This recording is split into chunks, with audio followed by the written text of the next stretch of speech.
কুমিল্লার বুড়িচং উপজেলায় অস্ত্রসহ মোহাম্মদ মাসুদ আলম নামের এক সন্ত্রাসীকে গ্রেফতার করেছে যৌথ বাহিনী।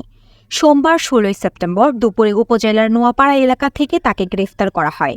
এ সময় তার কাছ থেকে বিদেশি একটি পিস্তল, ৪টি বল অ্যাম্বো ও একটি ম্যাগাজিন উদ্ধার করা হয়। গ্রেপ্তার হওয়া মাসুদ আলম কুমিল্লা সদর উপজেলার দৌলতপুর এলাকার আসানুল্লাহর ছেলে।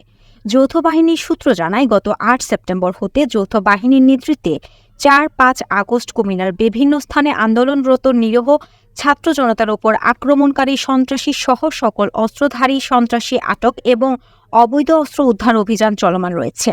গ্রেফতার হওয়া অস্ত্রধারী সন্ত্রাসী মোহাম্মদ মাসুদ আলমকে বুড়িচং থানা পুলিশের কাছে সন্ধ্যায় হস্তান্তর করা হয়।